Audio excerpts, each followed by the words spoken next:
Olá, meus irmãos, que a paz do Senhor Jesus encontre cada um de vocês. Eu desejo de todo o coração, é meu desejo da minha esposa Elaine, da minha família, que vocês estejam todos bem. Eu sou o pastor Marcelo e junto com a minha esposa Elaine, nós trabalhamos aqui no norte do Brasil, entre o povo indígena. Eu estou me apresentando que talvez tenha algumas pessoas novas na igreja que não nos conheçam. Por isso nós estamos aqui completando 10 anos de ministério no norte do país. E nesses últimos tempos, parece que as coisas deram uma parada aqui, né? Parece que o mundo parou. O mundo aqui norte do Brasil é um pouco diferente do sul. As coisas andam um pouco mais devagar, mas nesses últimos tempos, com isolamento social, com pandemia, com tantas notícias desencontradas, parece que o mundo parou. Há tanta dúvida, há tanto desencontro, há tantas notícias desencontradas que a gente se questiona o que é que está acontecendo. E muita gente que nós conhecemos, até os nossos irmãos indígenas, eles se perguntam: o que está acontecendo? O que é que vai acontecer? Diante de tantas incertezas, nós temos a única certeza, que a palavra de Deus sempre vem ao encontro dos nossos corações, e a palavra de Deus nos dá um rumo certo para a vida. A certeza da palavra é que Deus nos ama. A certeza na palavra é que Deus nos ama e Deus não economizou este amor por nós. Eu quero trazer uma pequena reflexão que está no livro de 1 João, a primeira carta de João, versículo 19, capítulo 4. Então, 1 João 4, 19, que diz assim: nós amamos porque Ele nos amou primeiro. Nós amamos porque Ele nos amou primeiro. É uma carta escrita pelo apóstolo João no finalzinho da sua vida, entre 80 a 100 depois de Cristo, e que também João escreveu o Evangelho de João, Apocalipse e essas 3 cartas. A primeira carta, um trecho dela, nós estamos lendo agora. O propósito dessa carta está descrito no capítulo 1, versículos 3 e 4, que ressalta que a comunhão com Deus Pai e Deus Filho é um motivo de maior alegria para os apóstolos. E também é um motivo de maior alegria, vai ser um motivo de maior alegria para quem viver essa comunhão com Deus Pai e Deus Filho. Não há nada, meus irmãos, mais edificante, não há nada mais profundo, não há nada mais importante do que o amor de Deus por nós. E o versículo 19 ressalta isso. Nós amamos porque Ele nos amou primeiro.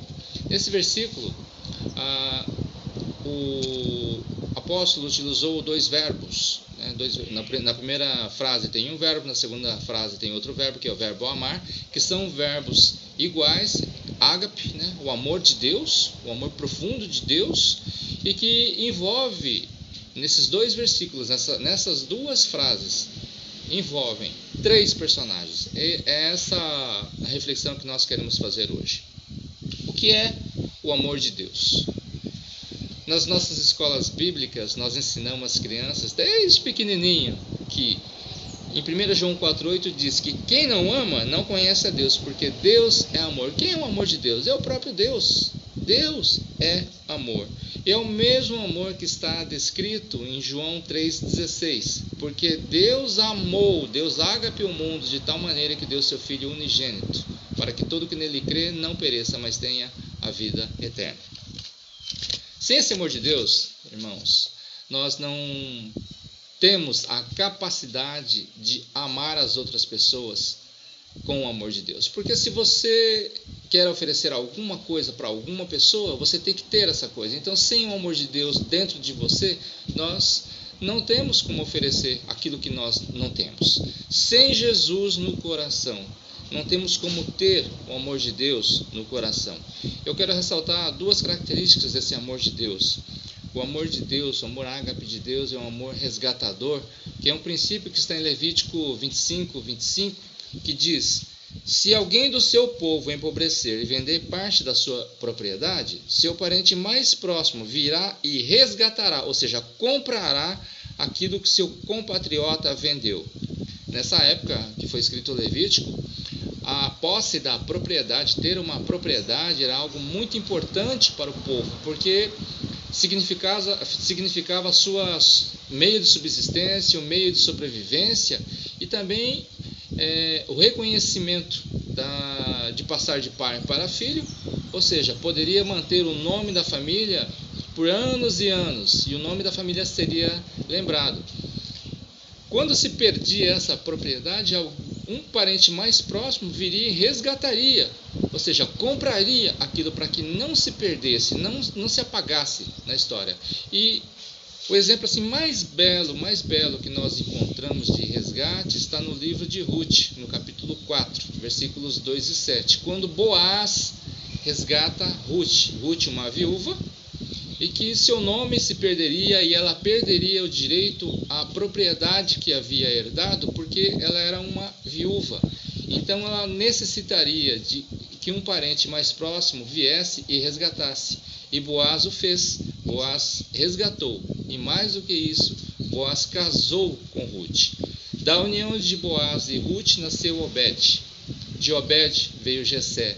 De Jessé veio Davi, que se tornou rei. E 23 gerações depois, aproximadamente 23 gerações depois, veio José, que se casou com Maria, mãe de Jesus. Se nós olharmos a história lá da frente, vindo para trás, Jesus pertencia à casa de José, que várias e várias gerações. José pertencia à casa de Davi, Davi pertencia à casa de Jessé, Jessé pertencia à casa de Obed, que foi fruto do resgate e do casamento entre Boaz e Ruth. Deus quer demonstrar que esse amor resgatador é para conservar, para que as coisas de valor, aquilo que tem mais valor para Deus, não se perca. E eu e você fomos resgatados por Jesus. Isso significa que o princípio vale para nós também. Eu e você, nós temos um valor incalculável para Deus, porque Deus pagou um preço altíssimo. Jesus pagou um preço altíssimo para que pudéssemos ser resgatados. Nós não precisamos ter dúvidas, mesmo diante das incertezas, e nós vivemos um mundo agora de incertezas, de desinformação. Algo que nós temos que ter em mente: nós somos preciosos para Deus, nós somos comprados, nós somos resgatados, e para Jesus nós somos as suas mais valiosas propriedades. A segunda característica, que o amor de Deus, esse amor ágape de Deus, que aparece no versículo 19 de 1 João 4, o amor de Deus é abrangente. Ele pode abranger como você se encontra nesse momento? Sim, pode abranger, sim. Por quê? Efésios 2,8 diz: pois vocês são salvos pela graça por meio da fé, isso não vem de vocês, é dom de Deus. O amor abrangente é dom de Deus. Há alguém perfeito? Não. Nem em pensamento nós não somos perfeitos. Nós somos teimosos, arrogantes, às vezes mesquinhos. Na verdade, nós somos pecadores. Mas por que o amor de Deus abrange a mim e a você se somos pessoas tão ruins, tão pecadoras? Efésios 1,4 diz que Deus nos amou antes da criação do mundo, antes da fundação do mundo. Deus já havia amado a gente. Gênesis 1,16, Deus ama a sua criação, porque fez a mim e fez você, sua imagem e semelhança. Romanos 8,16 diz que o próprio Espírito testemunha ao nosso Espírito que somos o quê? Filhos de Deus. Mateus 25,46, Deus diz: mas os justos para a vida eterna. Deus nos garante a vida eterna. Quer mais demonstração da abrangência do amor de Deus? Mateus 26,28, Deus perdoa os nossos pecados. E assim podemos ir para vários outros versículos, só para demonstrar que o amor de Deus, ele não é nem infinito, o amor de Deus ele é eterno, ele é abrangente, de uma forma que o nosso maior conceito sobre isso não poderia jamais chegar aos pés daquilo que é o amor de Deus. A declaração mais extraordinária desse amor abrangente de Deus está em 1 Coríntios 13, que diz assim, é bem conhecido esse texto, versículo 1 a versículo 9, Ainda que eu fale a língua dos homens e dos anjos, se não tiver amor, serei como o bronze que soa ou como o símbolo que retine. Ainda que eu tenha o dom de profetizar e conheça todos os mistérios e toda a ciência, ainda que eu tenha tamanha fé a ponto de transportar montes, se não tiver amor, nada serei. E ainda que eu distribua todos os meus bens entre os pobres, ainda que entregue meu próprio corpo para ser queimado, se não tiver amor, nada disso se aproveitará. O amor é paciente, é benigno, não arde em ciúmes, não se ufana, não se conduz inconvenientemente, não procura os seus interesses, não se exaspera. O amor não se ressente do mal, não se alegra com a injustiça, mas regozija-se com a verdade. O amor tudo sofre, o amor tudo crê, o amor tudo espera, o amor tudo suporta. O amor jamais acaba. É desta forma, com a certeza que eu posso dizer para cada irmão, é dessa forma que eu e você, nós temos sido abrangidos pelo amor de Deus. Deus é amor. E diante de tantas incertezas, nós temos uma certeza absoluta, que Deus nos ama. O versículo 19 ainda envolve 3 personagens. O primeiro personagem desse versículo é Deus. Ele nos amou primeiro.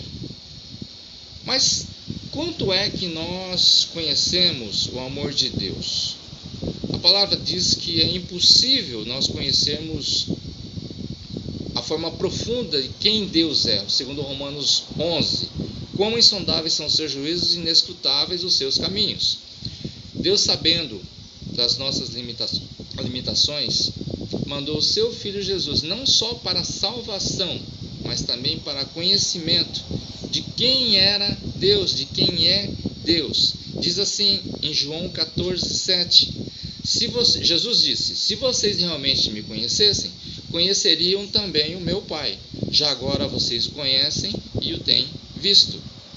Há uma correlação que, se nós queremos conhecer a Deus profundamente, nós temos que conhecer o Filho, Deus Filho, profundamente. Nós temos que conhecer Jesus profundamente para conhecermos a Deus profundamente. E se queremos conhecer Deus Filho, Jesus Cristo, profundamente, nós temos que conhecer a palavra de Deus profundamente. Então, se queremos conhecer a Deus profundamente, nós temos que conhecer a palavra de Deus profundamente. Nós temos que ler mais a Bíblia, nós temos que refletir mais a Bíblia. Mas quanto nós lemos, quanto nós realmente refletimos a Bíblia? Quanto tempo nós investimos em algo tão importante, que é ler, que é compreender, que é refletir sobre a revelação de Deus? Eu arrisco em dizer que, na média, os muçulmanos conhecem mais do seu livro sagrado, que é o Alcorão, que nós, na média, conhecemos sobre a Bíblia. Em 1982, uma edição de 1982, a Enciclopédia Cristã Mundial, David Barrett fez um estudo e afirmou o seguinte, que quando 20% da população de um país ou de um povo, 20% desse povo se torna cristão, esses 20% conseguem influenciar os 80%. E aí o país muda o seu caráter, muda a forma de pensar, muda a saúde, melhora o desempenho acadêmico, entre tantas outras coisas boas. A influência é muito positiva para o país ou para o povo. Mas eu quero trazer um dado do IBGE de 2010, ou seja, já tem 10 anos. Brasil. 64% da população se declarou católica. E católico potencialmente é um cristão. 22,2% se declarou protestante e 8% sem religião, e assim vai. Mas eu quero trabalhar nesse número, 22,2% se declarou protestante. E se o estudo de David Barrett estiver correto, nós estamos acima dos 20% que ele declarou. Então, esses 22,2% deveriam influenciar o restante da população, e o Brasil se tornaria um país diferente. O caráter do nosso país mudou? A transformação positiva da nossa nação começa conosco, comigo e com você. Pessoas transformadas que vão influenciar outras pessoas. Igrejas verdadeiras, igrejas obedientes, pessoas com coração cristão e com atitudes que alcançariam os 80% que falta do nosso país. Às vezes nós queremos uma igreja diferente, uma igreja vibrante, uma igreja ativa. Às vezes nós queremos um país diferente, um país justo, mais justo, com a população mais respeitado. Então, meus queridos irmãos, nós temos que deixar Deus transformar as nossas vidas. Nós temos que deixar esse amor de Deus transformar as nossas vidas. Somente desta forma, quando as pessoas entenderem que o único caminho é Jesus, o único caminho é Jesus, nós teremos não só igrejas diferentes, mas nós teremos um país diferente. O segundo personagem desse versículo é o apóstolo João. O João não aparece nesse versículo. Quem aparece nesse versículo somos nós e Deus. Nós, aqueles que amamos, e Deus que nos amou primeiro. Mas foi João quem escreveu. Foi João que foi inspirado pelo Espírito Santo. Então existe muito dentro desse versículo, o estilo literário de João, existe muito da sua alma, existe muito do seu caráter, existe muito do seu intelecto.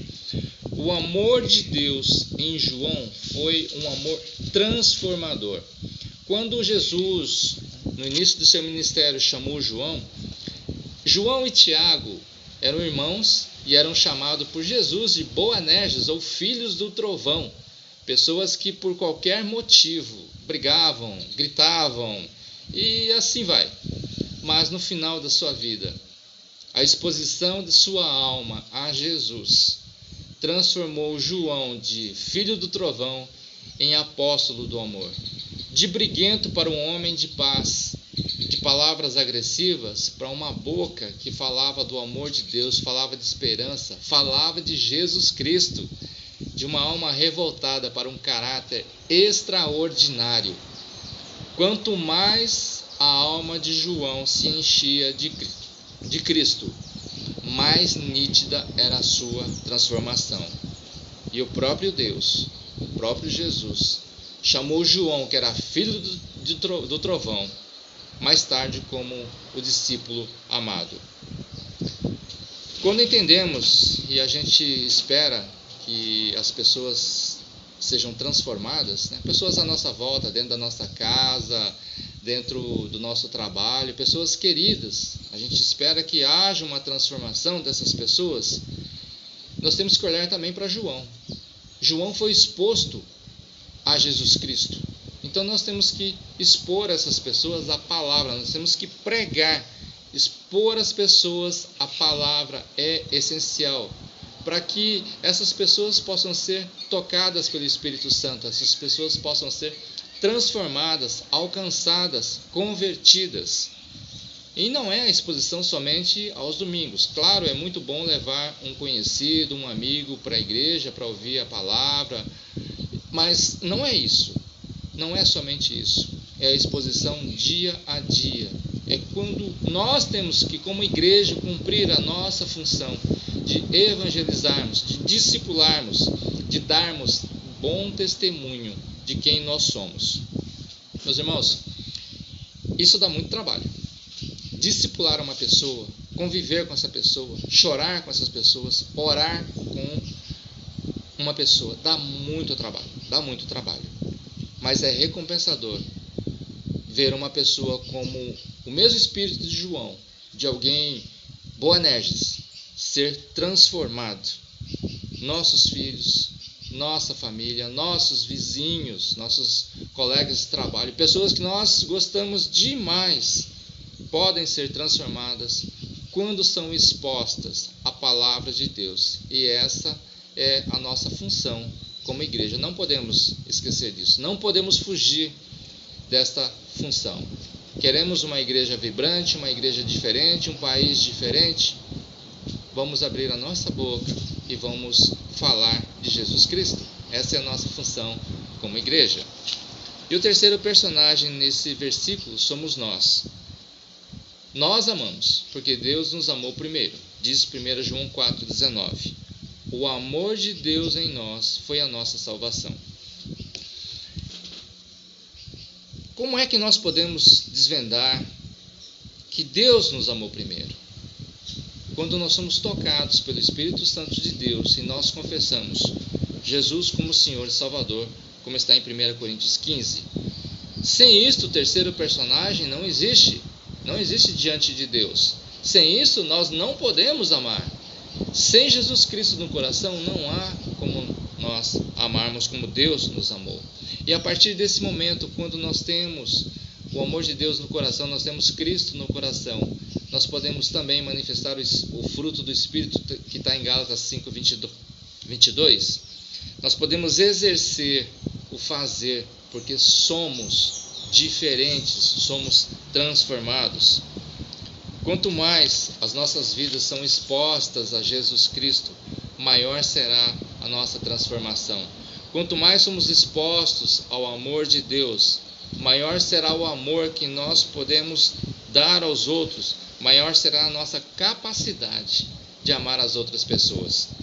O amor de Deus nos torna mais profundos, crentes mais profundos na palavra.